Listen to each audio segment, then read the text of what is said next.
আগের ভিডিওতে আমি আপনাদের দেখিয়েছি নলাটেশ্বরী মন্দির, নলহাটিতে বক্রেশ্বর মন্দির আর কঙ্কালীতলা সতীপীঠে।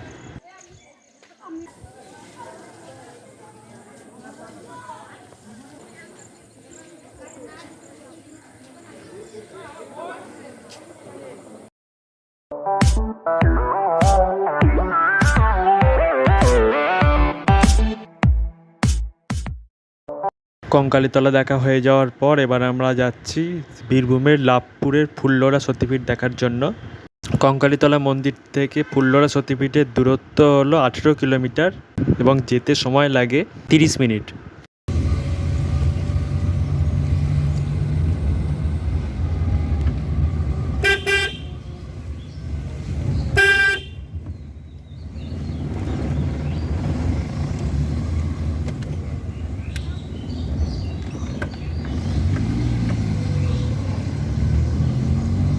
এর মধ্যেই কালো মেঘে অন্ধকার হয়ে গেছে আকাশ।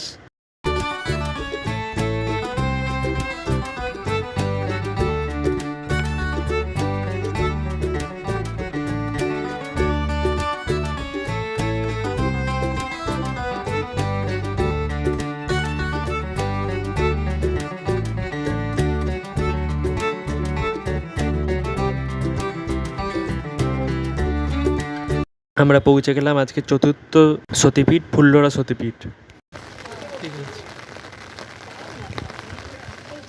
ফুল্লরা হলো ভারতের পশ্চিমবঙ্গ রাজ্যের বীরভূম জেলার লাভপুর শহরের কাছে একটি মন্দির। এটি বোলপুর শান্তিনিকেতন থেকে 30 কিলোমিটার দূরে অবস্থিত। লোকবিশ্বাস অনুসারে ফুল্লরায় সতীর নিচের ঠোঁটটি পড়েছিল। মন্দিরের পাশে একটি বিরাট পুকুর আছে। কিংবদন্তি অনুসারে রামের দুর্গাপুজোর সময় হনুমান এই পুকুর থেকেই 108টি পদ্ম সংগ্রহ করেছিলেন। ফুল্লরা ভারতের 51টি সতীপীঠের অন্যতম বলে কথিত আছে। দক্ষযজ্ঞে সতী শিবনিন্দা সহ্য করতে না পেরে দেহত্যাগ করেন। এরপর মহাদেব বীরভদ্রকে পাঠান দক্ষকে বধ করতে। সতীর দেহ নিয়ে তিনি শুরু করেন তাণ্ডব নৃত্য। ফলে বিষ্ণু সুদর্শন চক্র দিয়ে সতীর দেহ বিভিন্ন ভাগে খণ্ডিত করেন। এই অংশগুলি যেখানে পড়েছে সেখানে সতীপীঠ স্থাপিত হয়েছে। এখানে দেবীর অধোষ্ঠ বা নিচের ঠোঁট পতিত হয়েছে।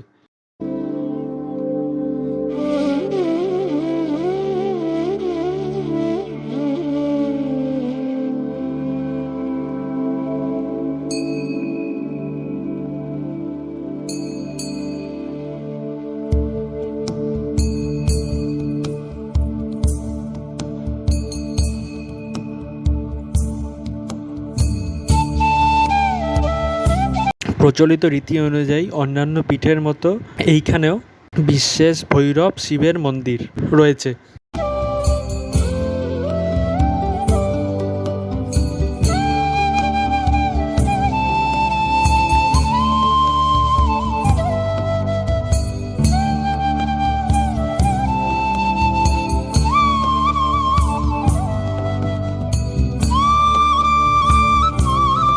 এই মন্দিরটা হলো ভৈরব মন্দির।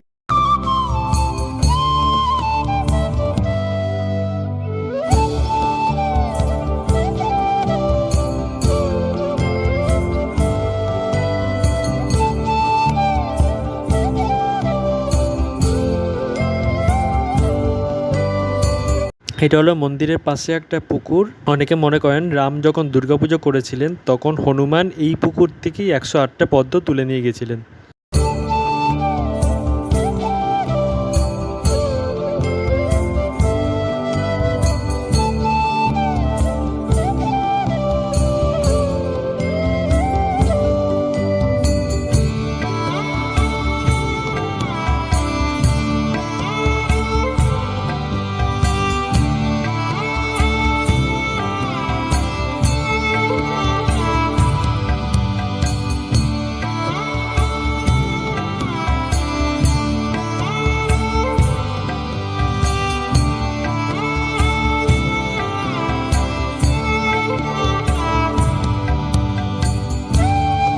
ফুল্লরা সতীপীঠ দেখা হয়ে গেল আমাদের। এবার আমরা যাচ্ছি শেষ সতীপীঠ দেখার জন্য, সেটা হলো সাঁইথিয়ার নন্দিকেশ্বরী মাতার মন্দির। ফুল্লরা সতীপীঠ থেকে নন্দিকেশ্বরী সতীপীঠের দূরত্ব হলো 26 কিলোমিটার এবং যেতে সময় লাগে 50 মিনিট।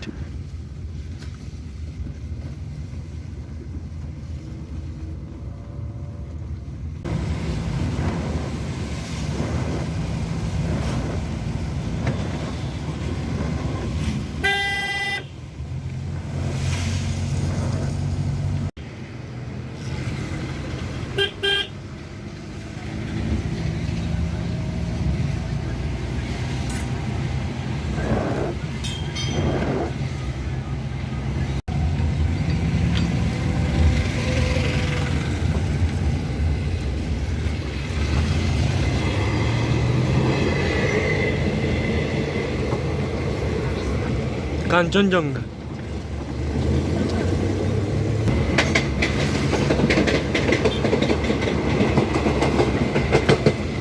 নন্দিকেশ্বরী মন্দির, যা নন্দিকেশ্বরী তলা নামেও পরিচিত, এটি পশ্চিমবঙ্গের বীরভূম জেলার সাঁইথিয়া শহরে অবস্থিত। এই মন্দির একটি সতীপীঠ। নন্দিকেশ্বরী মন্দিরের ইতিহাস পিতার দক্ষ যজ্ঞের সভায় সতীর আত্মত্যাগের ঘটনার সাথে যুক্ত। দক্ষ সতী ও তার স্বামী শিবকে অপমান করেছিলেন। সতী দেবী তার স্বামীর প্রতি পিতার এই অপমান সহ্য করতে না পেরে যোগ বলে আত্মাহুতি দেন। মহাদেব রাগান্বিত হয়ে দক্ষর যজ্ঞ ভণ্ডুল করেন এবং সতী মৃতদেহ কাঁধে নিয়ে বিশ্বব্যাপী প্রলয় নৃত্য শুরু করেন। অনুরোধ করে এই নৃত্য থামান এবং বিষ্ণুদেব সুদর্শন চক্র দ্বারা সতীদেবীর মৃতদেহ ছেদন করেন। এতে সতীমাতার দেহখণ্ড সমূহ ভারতীয় উপমহাদেশের বিভিন্ন জায়গায় পড়ে এবং পবিত্র পীঠস্থান হিসেবে পরিচিতি পায়। বর্তমান মন্দির 1913 সালে নির্মিত হয়েছিল। দেবীর নামটি নন্দী থেকে উৎপন্ন, যা শিবের বাহন অনুসরণকারী, এবং ঈশ্বরী মানে দেবী, যার অর্থ নন্দী দ্বারা যিনি পূজিত।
নন্দিকেশ্বরী মন্দির দেখা হয়ে গেল আমাদের।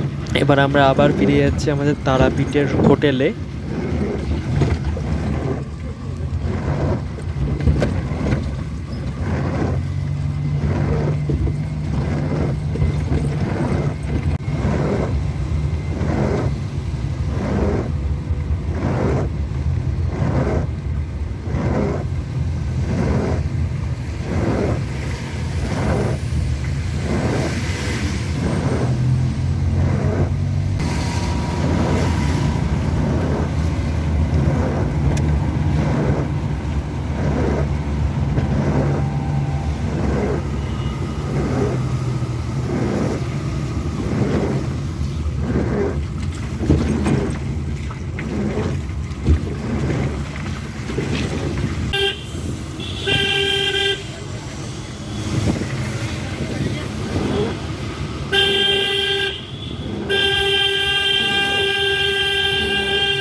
আমরা এবার পৌঁছে গেছি তারাপীঠে।